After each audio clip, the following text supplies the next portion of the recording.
Today we'll be discussing comedian Shane Gillis and his new Netflix show Tires.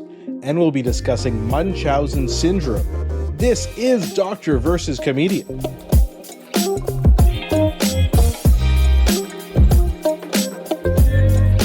I'm Dr. Asif, and this is the Doctor of Laughs.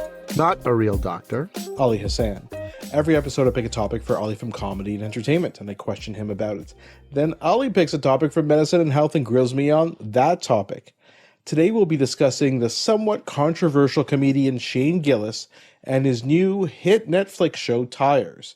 And then we'll be discussing Munchausen Syndrome. What do you think of that, Ali? What? Well, I think it's interesting you put a somewhat controversial. You've already abated the controversy a little bit in the intro. Well, let's talk about it. We're solving it right here. There's less controversy just from the get-go. It's true.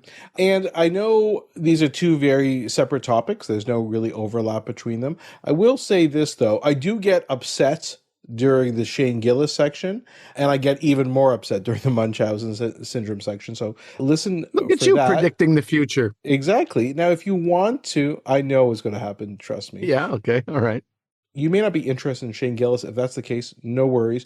We will include timestamps in the episode description, so you can simply just skip over to that section. The Munchausen Syndrome section is one of the most interesting things I've researched for this podcast. I've seen a few patients with it or heard about them in the hospitals I've been working at. It is fascinating, and I think you guys will really like it. But if you haven't heard of Shane Gillis, I think you should also listen to that one too.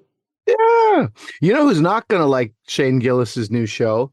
Jerry Seinfeld. Why's that? Well, because they can say whatever they want on this show, Tires.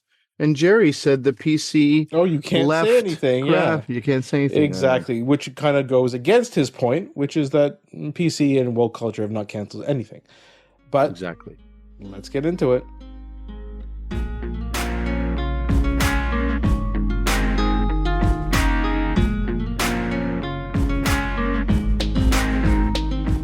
So, Ali, I want to get your thoughts on Shane Gillis. So he is a stand-up comedian, podcaster, actor, and now he has this show. And I want to get your thoughts on it. He's a very, very popular person. So popular that, again, we're going to get into it. He kind of got canceled and then kind of got uncanceled just because he's so popular. So, he was fired from SNL and then brought back to host. But he was fired before he was hired. Exactly, we never even got to see him on SNL, yeah. We're getting ahead of ourselves here. Oh, Let's are we? Start at the beginning, yes. Let's start the start. He was born in 1987 in Mechanicsburg. Oh, we're really starting at the start. Yeah, okay. Mechanicsburg, Pennsylvania, which is close to Harrisburg. He did play football in high school. Offensive tackle, huh? Sign of things to come? Offensive tackle? Very good. He actually went to West Point Academy, interestingly, but he quit shortly into his first year. Which is more interesting, actually. Yeah, exactly. Would have loved to hear about that. Played a year of football at Elon University and then eventually graduated from Westchester University. And then he spent 6 months teaching English in Spain, interestingly enough. I can't picture that. I can just picture him walking around the streets of Spain going, dude, how do you say dude in Spanish? Yeah, but he says exactly. dude a lot. He says dude quite a bit. Started comedy around 2012 and, just kind of increased, his comedy profile over time. Just for Laughs 2019, and I'll link to this review, is on NPR where they talk about the hottest comics. Some interesting people at that 2019 Just for Laughs. This is basically pre-pandemic, probably the peak of Just for Laughs before everything came crashing down. Hannah Einbinder is also featured in this article, who we know from Hacks. Mm-hmm. And check out our archives for our thoughts on Hacks. Great show. Here's what they said about Shane Gillis at the time. Shane Gillis gives off post-jock energy, like someone who used to play a sport in school and then had the self-awareness to realize he wasn't cut out for it and stopped. But he isn't bitter about it at all. His friendly demeanor distracts you while he sneaks in a whiff of social insight within a barrage of self-deprecating sex jokes. So, I don't know if we should get your thoughts on this. Did you just pronounce barrage as barrage? I think so. I think that's what happened. Boy. Like garage. Get the heck out of here. No, because, in England, they'll say, instead of garage, they garage. You put it in the garage. Are you doing the podcast from England today? It looks like your office in Ottawa in the background. Okay, we'll get into your thoughts on his stand-up in a second. But in 2016, he began a podcast, Matt and Shane's Secret Podcast with Matt McCusker.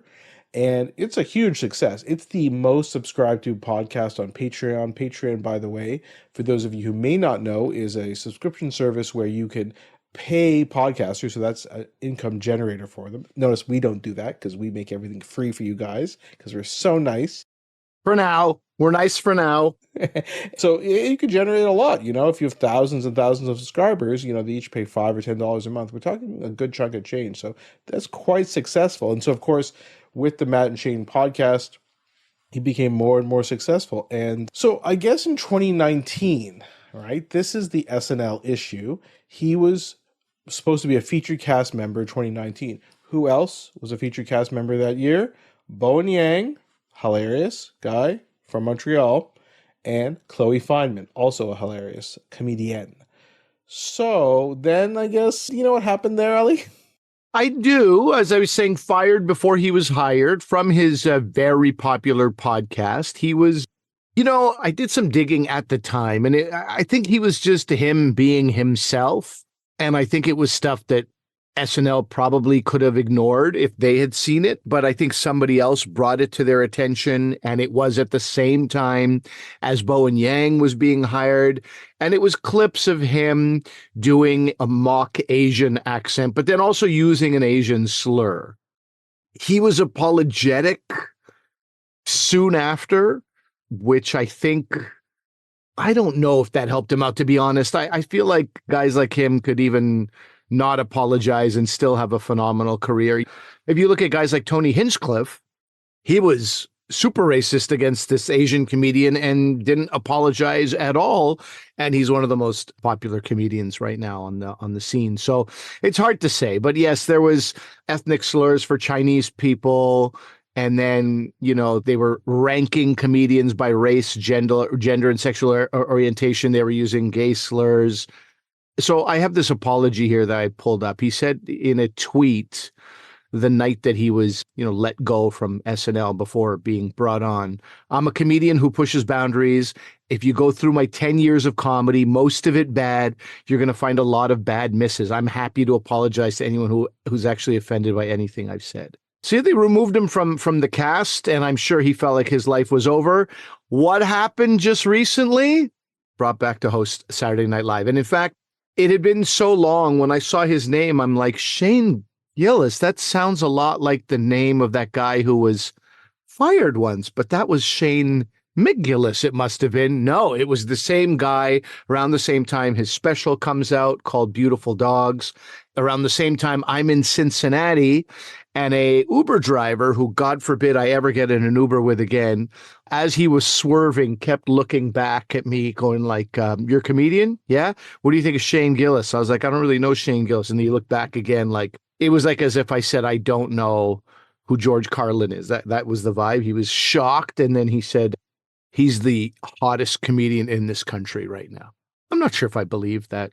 You just opened the door and rolled out of there. You didn't even... I really wanted to. I mean, he barely stopped to let me out. But that wasn't a great person to champion Shane Gillis. So I went in to watch his special with a bit of a negative attitude. And to be honest, maybe it served me really well, because with my very low expectations, they were more than exceeded when I watched that special. But have you seen his special? Have you seen Beautiful Dogs? I have seen clips. I've seen clips of a lot of his comedy. Only clips, eh? I saw his monologue on SNL. And, well, let's backtrack a bit for a second. So I actually listened to this whole Chinatown ethnic slur discussion that he got one of the reasons he got fired for. And I'm sure... You listened to the original thing, not a discussion about it. Correct. You listened to it. So and so basically, I think he is... Because he's saying I was doing a character and stuff like that. It wasn't really. It was him and his buddy on the show talking about Chinatown and just making jokes. And, he tries to, for like 1 second, he's like kind of like an old-timey character. Like, yeah, look at all the Chinese people coming in. That's kind of, but that's like a second. Really, they're just having a conversation about, I can't even remember what it was, like too many Chinese people in Chinatown or something racist like that. I don't feel like that qualifies as pushing boundaries. I'm sure he does, but that certainly... I mean, they did use a racial slur. No. What I mean is that you're not you're Oh, not I pushing the see. boundaries Right, of right. comedy when you're Exactly. on a podcast No, having a conversation with your buddy. So that part of his apology didn't really match with his. exactly. This reminds me of, we've talked a lot about this. We talked about woke culture recently, the roast of Tom Brady. And remember when we talked about the roast of Tom Brady, a lot of the football players, when they got up to do the roast, were ad-libbing jokes, mainly Yeah. like you're gay type jokes and like just really lame, offensive stuff. Honestly, this is what I get when I watch some of his comedy and listen to his podcast. It's just kind of like racist jokes that guys might be telling each other when they're just chatting. Are you serious? Are you joking? I don't know. But I think people listen to it and think, oh yeah, this is just like me hanging out with my guy friends talking about stuff. But I totally agree with you that this is A, not pushing the boundaries of comedy, and B, it is offensive. Like, I don't think it's funny. I think it's not very informed. I don't know. And his comedy is really interesting. Like I said, I watched this, some of his stand up, I watched his SNL monologue. Some of it is clever. There are some clever things that do push the boundaries, and I won't tell you the joke, but I'll tell you what it's about, and you probably won't, people probably won't find it funny, but it's a discussion. He's like, well, who was in the room hundreds of years ago when the lawmakers decide what the age of consent would be, you know? And you'd be, oh, that's kind of a, you know, You're bit on of you're on thin ice talking about this, Asif. Thin exactly, ice. exactly. But then when you actually hear the joke, it's actually pretty funny in terms of what he does. So I can see why you're actually pushing the boundaries of humor Yeah, there in he some is. There he is. And I really felt like in his special, Beautiful Dogs, which I wound up liking. I give that special a 7.5, 8 on 10. I actually liked it because it had some real depth to it. It had some Mhm. teeth to it. It had some nuance. And, like he says, I don't care about Donald Trump. Like, if that guy gets arrested tomorrow, I'm all good with that. Now, I'm sure there's a lot of MAGA fans of Totally. Donald Trump who would be like, no, Shane just has to say that so the woke media doesn't come after him. You know what I mean? Like, you can justify anything. But then he went on to talk about how hilariously amazing he thinks Donald Trump is. So, look, if you don't want to hear any of that, right? We're in what's called a post satire world, some people will say, where you need to know, are you with us? Are you against us? Your jokes dabbling on both sides here. That's not helpful. We want to know, like, are you, pro decency or anti decency?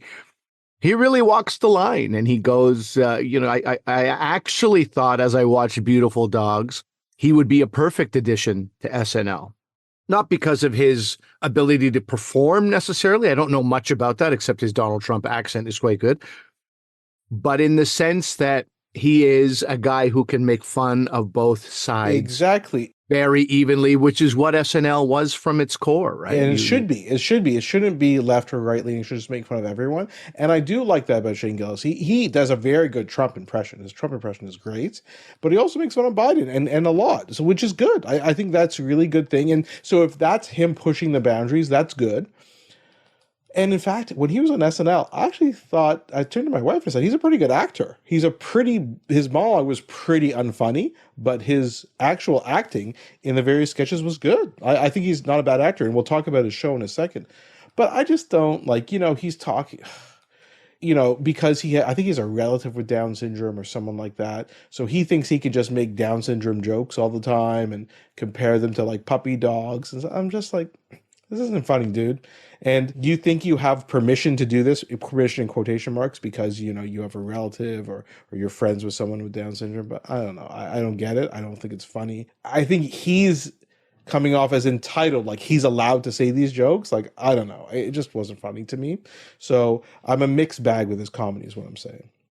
Okay.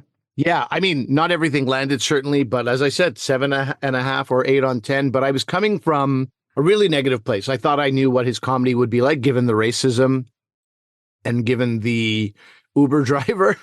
You just had to see this guy, man. It was like the most disgusting car I've ever been into. It was all bad. Yeah. So, I mean, maybe you have to ride in that Uber before you watch Shane. I don't know, but Don't judge someone until you've ridden in. I'm in the Uber of a guy who loves that person. I will say, you said something you're quoting the guy from Just for Laughs in 2019 who described Shane Gillis as giving off post-jock energy. He played a sport, then he had the self-awareness to realize he wasn't cut out for it, and he stopped. Not bitter about it. His friendly demeanor distracts you while he sneaks in a whiff of social insight. I feel like so perfect. I didn't obviously see that set in 2019, but you are distracted by his friendly demeanor, and not just friendly, but kind of like slightly buffoonish demeanor. Right. And so then he surprises you with some like, oh, that was kind of that had some insight. That had some depth to it. So yeah, I don't know. He's a mixed bag. And let's talk about his sitcom now, Tires. I'm not sure if the algorithm is finding everyone. Certainly found me and pushed Tires to me. And I hadn't watched it until we said we were going to do this episode. I think what I liked about his comedy special is missing from this show. I think this show is way too much like his podcast, and there's no depth and there's no insight. And, you know, it's like this Mindy Kaling. I've talked about this on the podcast. Mindy Kaling was being interviewed on NPR on Fresh Air with Terry Gross, right? And she said, like, we'll never be able to make a show like The Office again, which there's a sadness to that because everybody saw the incredibly great comedy that lived in there. And the idea was Michael Scott is a buffoon, right? He's an idiot. He's this dislikable guy who you still somehow find a way to love. That's missing from this show. This is, again, an office comedy. The office just happens to be a garage, a mechanic shop. Yeah, I watched 4 episodes, and every episode I had hoped that we would get a little bit more depth. And there's glimmers of it. There's glimmers of it. Your wow was about the fact that I was able to watch 4 episodes. Yeah, I only watched 2. Yeah. I kept going. Even by the time I was starting the 4th, my wife was like, "You're still watching this thing?" Because I had told her, I think I'm done. I think I get it. But it's pretty easy to watch, I would say. And there's only 6 episodes in the first season. Already renewed for season 2. Early renewal. This is crazy. It was renewed before it even aired. Yeah, it's crazy. So that's the part that Jerry Seinfeld can suck on for a few minutes, right? Exactly. So let's take a step back. As you said, the plot is that he takes place in a mechanic shop. He plays a mechanic. And it's him kind of like constantly ragging on Will, who is kind of the guy who runs the shop, it sounds like his father owns a chain of these auto mechanic shops, and he's a couple at least, yeah. And it's Steve Gerben, who co-created the series with Shane Gillis and with the director McKeever, who directs, I think, all the episodes. Yeah, by the way, if you've never heard of Steve Gerben or John McKeever, nobody else has either. Asif just said Steve Gerben as though, Steve Gerben. But he is like the main character on the show. And so he's the lead. And they have a couple other people. Actually, I find the minor characters are actually pretty funny. Andrew Schultz is in this and a couple of episodes, who we talked about before in the roast of Tom Brady. And some of the minor characters are actually quite funny. But the main thing is this relationship between Will and Shane Gillis' character named Shane. And the issue I have with this show, it goes back to his stand-up comedy. So remember I said he talks about Down syndrome people. When he is making a joke about Down syndrome, who in his jokes, and I've heard several Down syndrome jokes now from him, who is he making fun of? And he's making fun of people with Down syndrome. He's not making fun of our perceptions of people with Down syndrome or people who are prejudiced against people with special needs. He's making fun of people with Down syndrome.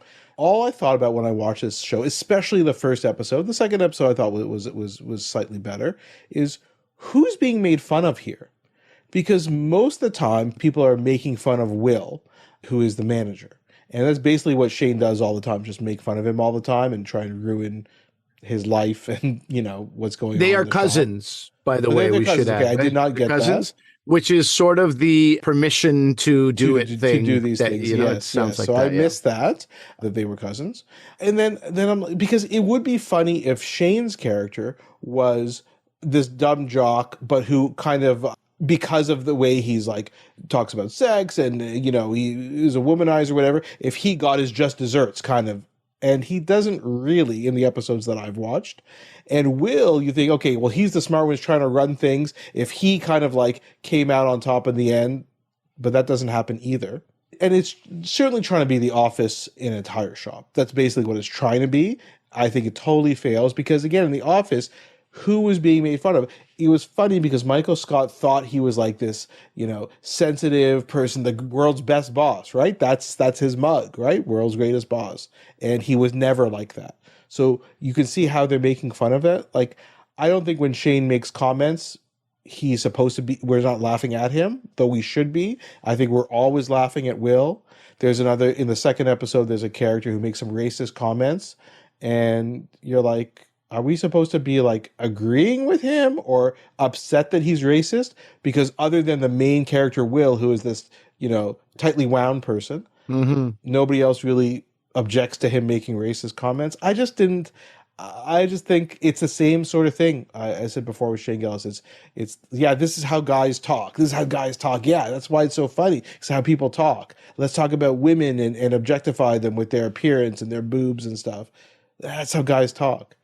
Okay, is that a bad thing? Because you don't seem to be implying that it is in this show.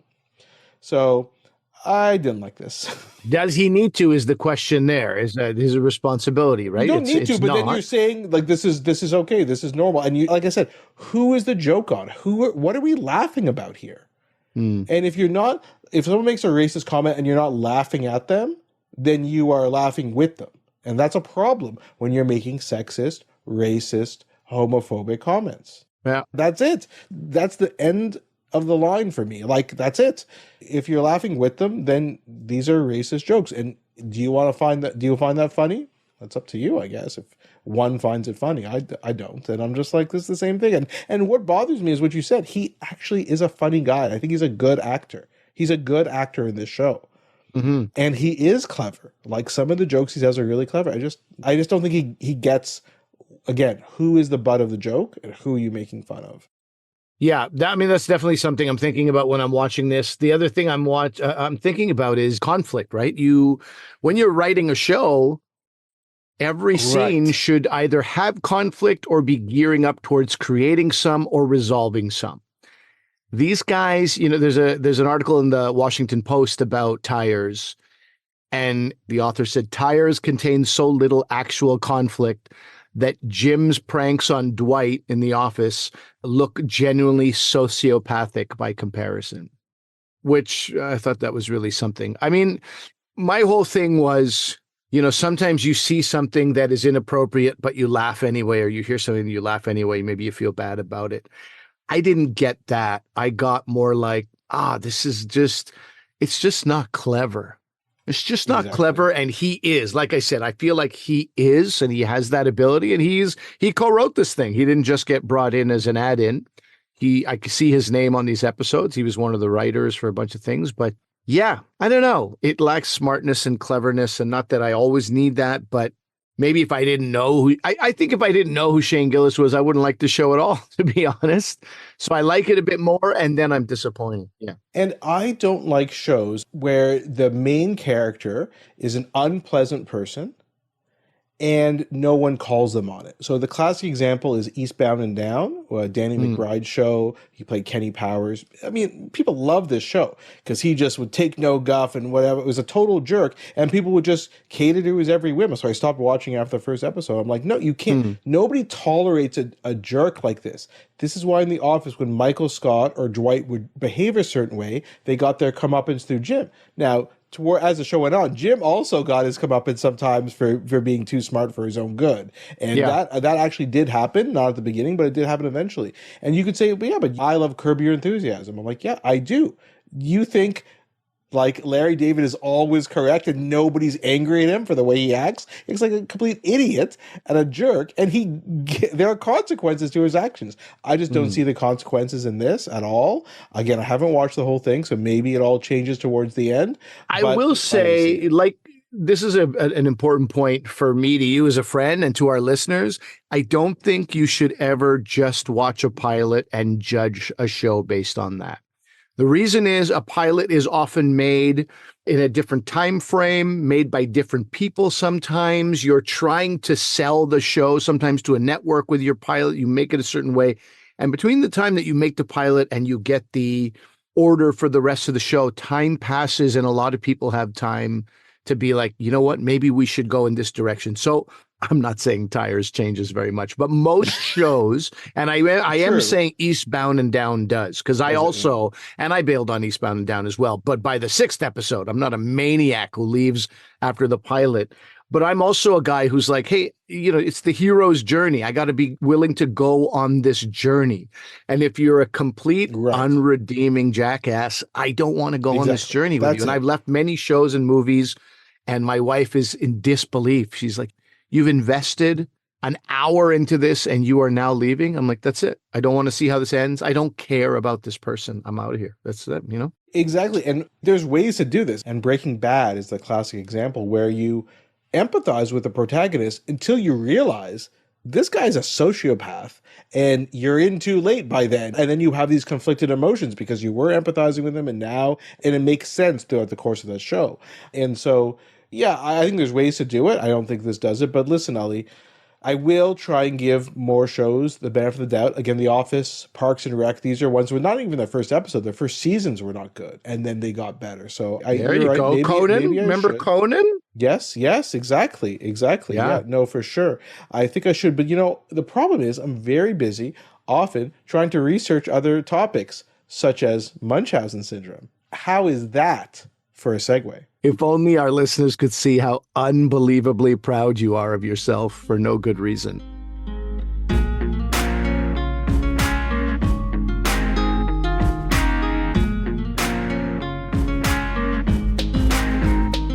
Okay, let's do it. Munchausen Syndrome. Okay, I don't know. Spoiler alerts. If you have not watched Sharp Objects, skip ahead a couple of minutes, but come on. What were you even doing in the pandemic if not watching Sharp Objects? But Sharp Objects is where I first heard about Munchausen. Freaked the hell out of me that that's a thing that should exist. So that's all I know about it. And I'm sure that's not nearly enough. But as you said, it's incredibly interesting, even that little bit that I know. So let's talk about this. Who was Munchausen? And what did he do? And why is this named after him? I assume it's a him. Yes, the old guys are usually a him.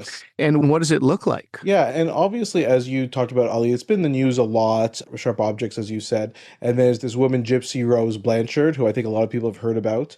She was a victim of Munchausen syndrome by proxy, but there's a new name for this, where her mother was putting Gypsy in this sick role. And they made a documentary about her life. They made a mini-series on Hulu called The Act. I think a lot of people have seen that. And, of course, she ended up murdering her mother for this. And I think Gypsy-Rose just got out of prison recently, I believe. So she's been in the news a lot. But so this real casual delivery on the murdering her mother facts. These things, you know, these things are true. These things happen. True. Okay, what is this? Okay, so this is, another name for this is called factitious disorder. And they will say factitious disorder imposed on yourself. So first of all, what is this? So this is a psychiatric condition where patients deliberately produce or falsify symptoms or signs of illness, and they get something out of this. They get some gratification out of this, you know? So they don't do things that normally we assume people do in medicine, which is I ask them what's going on, they tell me what's going on, but they lie about this. And they're not interested in getting better from their disease, right? They want to stay in the sick role. Okay, so is this, well, I guess we'll get into it. This is too early maybe to ask this question, but does it start as something that's grounded in a need for sympathy and attention? Good point. We will talk about that, the cause for it. Just put a pin in that. I'm going to put a pin in that. Oh, that's good radio talk right there. Let's put a pin in that. Oh, good. Nah, see, not I'm really. slowly learning. Only after it's corporate speak. Oh, no. 160-something episodes. Let's circle back. Do they always say that? Let's circle back to that. Yes, there you go. We got to be nimble. Do you ever hear people say that? We got to be nimble. Just shut up. Anyway. Woo, a lot to unpack there. A lot to unpack there is... We can just, let's do a half-hour podcast next time just on corporate speak. Oh my God, please kill me now. That will certainly be stellar audio listening. It's okay. It was first described in 1951 when this physician, Richard Asher, described patients who kind of went from hospital to hospital seeking admission, faking symptoms, and he called it Munchausen syndrome. after Baron von Munchausen. So who's this person? He Hmm. was actually a German cavalry officer in the late 1700s. And he would come back from, doing his tours of duty, and he would tell everybody these tall tales based on his military career. And you can read more about Munchausen, but he wasn't doing this actually for attention. He was doing it kind of almost like to poke fun at people who tell tall tales, right? Hmm. Again, who is the joke on, right? And so he would do this. But then a German writer named Rudolf Erich Raspe, he adapted these tall tales from Munchausen into a literary book. And then Munchausen found out that this guy was doing this and he was really upset. And he threatened to sue the publisher. And in fact, they were published anonymously before, so we didn't know that Rasp was the author. And only after Rasp died did we find out that it was. So it's basically these tall tales. So somehow Richard Asher link this to it. And what were the tales like? Oh, how he rode on a cannonball on the battlefield and he fought a 40-foot crocodile and how he traveled to the moon. Like, these were clearly not true, but he was doing it as part of, I think it was to kind of make fun of people who told these tall tales. So that's basically the history of how this kind of name came about. It feels like as a doctor, you have to be part medical, practitioner and then part private investigator when it comes to Right. these things. How do you know when somebody is lying? Are there telltale signs immediately, or are some people, like, if you'll forgive the acting comparison, way deep in character and it takes a long time to figure out that it's been all manufactured stuff? Because we all know people who are like, on some sort of workers' compensation for a back injury that doesn't exist, and how convenient, because Right. you can't see the back injury, you can only hear Okay, about it. good So point. that's a completely different thing, obviously. That's Right. for a Yeah, we should call that financial. malingering when there is a financial gain to it. That's one thing. Yes. Good. Oh, there's Good. a term Good to for it. separate. Yeah, Okay. good thing to separate that. The other one that we talked about before is conversion disorder or functional disorders, where, say, people can't move their arms or legs, they can't talk, and there's nothing physically wrong with them, their nervous system, but it's happening at a psychological level. We've talked about that before on the podcast a few times. Mhm. That's a different thing too, because that's happening at a subconscious level. This is actually happening at a conscious level. Oh, wow. Okay. So there's an insidiousness a little bit about this. Absolutely. Somebody knows that they're lying to others Right. in this case. So Oh, that's a how would very you interesting, know? important discrepancy. Okay. Yeah, having unexplainable symptoms, persistent symptoms, even after treatment that should normally work. Discrepancies when people tell you the history and you're kind of going over like, that doesn't make a lot of sense. And you're finding errors when they recount the same story. Sometimes really rare diagnosis, and they're telling you, I have this diagnosis, but you're like, it's so rare. And you often don't have the charts from the other hospital, right? And they've been to different places. They're just telling you, I have this, but you can't get a hold of the charts. You can't confirm the diagnosis through somebody else. It's an interesting thing because everything you're saying applies almost evenly to children as it does to adults. At first, you start thinking, oh, like kids would want to lie for attention. But then we all know adults who also, right, benefit from that Exactly. sort of attention and all the rest of it. So how common is it? And is it something you see in your practice with kids? I do. With those kids, it would be what's called, well, the old name used to be Munchausen by proxy. The other name is factitious disorder imposed on another. And so maybe we'll talk about that towards the end because it's slightly different. So Did you just say factitious yes, as opposed to fictitious? yes. I was always saying And- factitious. But isn't it a fictitious disorder? Why? I guess it is, but I don't know why but factitious is the word we use. It is. Fictitious. Another dumb name in the medical Oh, industry. Let me add that to my no, list. no. Okay. All right. So, in fact, it's very hard to know how common it is because there's not a lot of reports on it. So it becomes very difficult to know exactly how often it's seen or not seen. And a lot of the people don't continue to follow up with medical care. So it becomes very difficult to know how common it is. But if you look at some studies where they look at hospital inpatients, they say the range of people admitted to a hospital at every given time who have a factitious disorder is 0.2 to 1%. But it's obviously even higher when you talk about people who have unexplained medical symptoms. And if you look at different subspecialties in medicine, for allergy and infectious diseases, 9.3% of people in one sample had factitious disorder. Another study found that patients with kidney stones, right? So patients say, I have kidney stones, and they submit the kidney stones to their doctor for analysis. 2.6% of the time in one study, they found that what they submitted was not something that could be produced by the human body, and it was probably fake. Like they got just some salt crystals from their pantry or something like that. Oh boy. And in another study where they looked at people with diabetes who had really poorly controlled diabetes, 40% of people in this one study altered their medication compliance or their diet to produce the diabetic instability for whatever reason. They wanted it to be worse.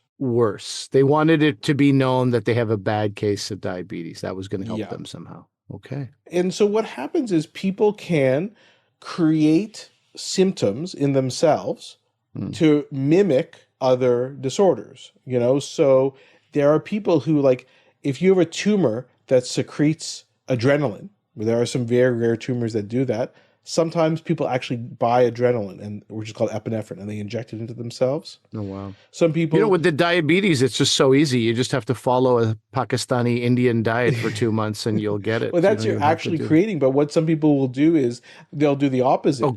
To have episodes of hypoglycemia, they'll inject themselves with insulin to lower their blood sugar, and then they'll, go into a brief coma because they don't have enough blood sugar.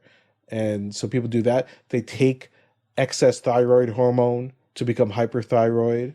They will take, sometimes what they do is, so some kidney diseases, you'll get protein in your urine. So what things have protein? Things like egg protein. So they'll take egg proteins and inject them into their samples. And sometimes they'll even inject it into their bladder. There are reports of people who, to get chronic urinary tract infections, they contaminate their bladder. They take like feces or something and inject them into their bladder. There's people who put blood in their urine. So they take blood from themselves and put it in their urine sample. It becomes quite unusual. And so there are DSM-5 criteria. Yeah. So the criteria are falsification of physical or psychological symptoms or signs associated with a disease in order to deceive people. Presenting yourself as ill, impaired, or injured. So that's the people like they're wheelchair bound, but they never had, any sort of disease like that. Like we've all seen Talladega Nights. Will Ferrell had that after an accident. Right. And it's evident even in the absence of obvious external rewards. So the rewards would be like insurance money. That's what you were talking about, workers' compensation. You don't have to have those things. And in fact, I said I was going to get back to this. They reserve the term Munchausen Syndrome for patients who have very severe form of this factitious disorder, where they have multiple areas of their body involved. They are hurting themselves. For example, they'll take blood thinners and say, I have a bleeding problem, but they're taking blood thinners to do that. They will submit themselves to surgery unnecessarily. And not only do they do these severe things which harm their body, they will go from practitioner to hospital, and even move from town to town. Oh boy. And sometimes these people also have this pseudologia fantastica, where they also make claims about distinguished accomplishments, educational credentials. Oh, I'm related to this famous person. And so then you see why the Munchausen description is most appropriate to this small group of people. So does it all qualify as attention seeking? If you're imposing on self? Because you're not doing it in a bubble. It's always to do it so others are involved. Great point. So it is. You're right. But the reason why people do it is attention seeking. So we don't know, obviously, we don't know the cause of this. So here's some theories. One, it's a defense mechanism against maybe sexual or aggressive impulsive. That's like the Freudian kind of look at it. Maybe they're trying to self-punish themselves by thinking they have to be subjected to medical procedures. Others think that there's an Oedipal hostility towards authority figures. So I'm going to embarrass physicians who have a position of authority. These are kind of like, again, Freudian kind of psychological roles. And a lot of people will have personality disorders. It's very common, especially borderline and narcissistic personality disorders. Okay, so, and then everything you're mentioning right now is about imposed on self, but imposed on another or by proxy. We'll get to that in a second, yeah. Okay. Some people think that the sick role allows them to have a sense of self, whereas in those borderline and narcissistic personality disorders, they may not have that sense of self. Most importantly, I think this is what you were getting at before. A lot of people think there's a social learning. So most people with a factitious disorder had someone they knew personally who experienced a severe illness, especially in childhood or as a child, or even they had an illness. And they've experienced that sick role, they've seen other people in the sick role, and that they may be almost attracted to that sick role. It does, by the way, occur more in women than in men, except that chronic Munchausen syndrome, that's usually middle-aged men, the more severe form of it. Interesting. And a lot of the time, people work in healthcare. So nurses, people who work in medical technology, physicians, that they're often people. And also, they will have access to things like chemicals, syringes, in order to administer some of these things to themselves. And, I'll just go quickly. The prognosis is not good for these patients because they often don't have any insight into what they're doing and acknowledgement of what they're doing. So it is very difficult to treat them. Wait. How do they not have any insight into what they're doing? They're doing it very intentionally. But they don't admit to what they're doing. How about that? That's a better way of. Okay, no matter what, even under a psychological examination. Exactly. And okay. Yeah, and the people who fare the worst in the future are ones who actually manipulate their own body with infecting themselves, injecting themselves with things, who get a lot of surgical treatments, for example, or who purposely withhold very important information, right? Sometimes they may be allergic to a drug and they don't tell you because they want to get the anaphylactic reaction to it, right? Or who have surgery and then take these blood thinners and then you're just going to bleed continuously during your surgery, and the surgeon will be like, what is going on here? So it is definitely hard to treat and a lot of risk factors for ongoing issues. So very concerning. I mean, that last thing you just said about taking blood thinners ahead of a surgery, now you're flirting with death. Yes, so exactly. Is that, how do I say this? Is death the goal? Is death the... I haven't seen that in terms of is there active suicide? This is not suicidal, slow suicide, slow self-sabotage. Okay. But I haven't read a lot about that. I don't know the answer, but it's a really good question. Yeah. Now, Ollie, I know I said we're going to put a pin in the factitious disorder imposed on another. Try to remove the pin twice. You wouldn't allow it. So now's our time. So this is when someone's doing it to someone else, and usually it's someone they are in the care of. So it's usually parents to children. Again, it's very rare. It's very hard to prove. Have we had our suspicions over the years and many times? And you have to draw a distinction between this. There's two things this is not. This is not an overly concerned parent. Right? An overly concerned parent who, there's got to be something going on with my child. You need to do more tests. That's not the case. Okay? It's also not the case where someone is psychologically having delusions, where they think something is wrong and they're misperceiving reality. That's not the case either. And there's a reason why that's important, because you can't excuse this away by saying there is, I guess, a mental illness in the parent, but it's not one that will explain away their behavior, like having schizophrenia or something like that. And so other clues that this occurs in kids is that it only occurs when one parent is around. Like if there's shared custody, it only occurs with one parent. And again, often someone who has medical or nursing experience as being the primary caregiver. And, you can think of a spectrum, right? There's people who neglect their children, and that's child abuse, right? If they're neglecting their children. But the other end of the spectrum is people who fabricate or generate these symptoms in a child. And if you look at Gypsy-Rose, her mother made her shave her head and made her stay in a wheelchair and all these things. And this is the type of thing. So just to be absolutely clear, I'm not mincing words about this. This is clearly child abuse when people are doing this. There's no question about it. It's not psychosis. The person is voluntarily and consciously doing this and deceiving healthcare practitioners. Again, why they're doing this, maybe it relates to what we talked about before, who have the factitious disorder imposed on self, maybe not.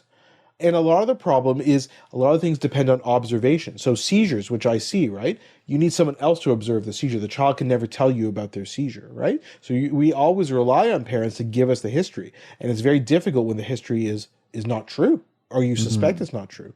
The other thing is they have done studies where they found children with food allergies. They find a lot of the times, in about 5% in one study, it was actually this factitious disorder. So parents were inducing the allergy in their children. You've probably heard of SIDS, right? SIDS is... I have, sure. Where babies will have either just be found dead or a near-death experience. They turn blue, they need resuscitation. They've also found that significant cases of SIDS have been associated with this factitious disorder imposed on others. So Yeah, very, very concerning. And what do the parents get out of this? What's the thoughts on that? It's unknown. Maybe it's a desire for attention, a need to control others, but really it's very poorly understood because, again, admitting to this in this case is definitely a crime, right? Right. And so you don't have a lot of people admitting to it. And it's really concerning. The median age of diagnosis is 39 months when this is done. So, like, it often happens in babies, people who can't speak for themselves. Crazy. That's wild. And there's a mortality rate of 9 to 10%. So it's not nothing.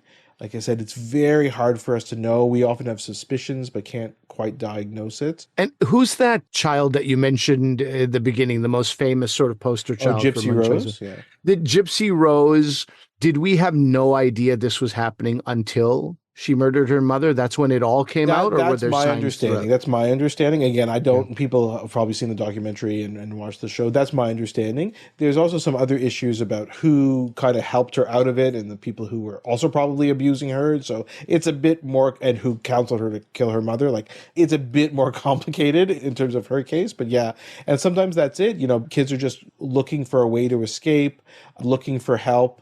They talk to, eventually when they're away from their parents, and they talk to people that they feel comfortable to open up to them. So yeah, definitely a serious disorder, hard to treat, and physicians just have to be really aware of its existence.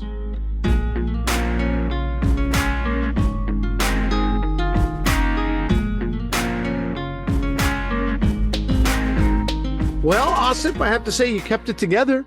Remember, you said you were going to be angered by both the subjects today, and I barely saw the vein on your forehead pop out. It was pulsating a little bit, but nothing more than normal. I mean, it's such an obvious statement that I think people who abuse children are the worst people in existence. So it's pretty contentious. Yeah. I don't think anyone's going to disagree with that. They'll disagree more with that Shane Gillis, but Shane Gillis is nothing compared to those people, obviously. So yeah, anyways, that's why I just tried to make it clear that those people who have that Munchausen, by proxy, the factitious disorder imposed on another, is not psychosis. Like, people are voluntarily doing it, and that's extremely disturbing to me. But well, thank you for this journey into insanity. That's right. Speaking of insane, do you have something to tell us? I do. Remember, reach out for us. Let us know what you guys thought about this episode. Happy to do other episodes, either on comedians who I don't like, but you guys may like, and Ali finds is okay, or other disorders like this. There are some very interesting disorders like this, like psychiatric type disorders, which we could discuss. drvcomedian@gmail.com, Dr. V Comedian on Twitter, Facebook, Instagram. We are everywhere. But Ali, before we get out of here, I just got to remind you guys of one thing. Please remember that although I'm a doctor, I'm not your doctor. Medical issues we talk about for your interest and information only. And they're not medical advice. Please consult your medical professionals for actual medical advice. Thanks for listening. Bye.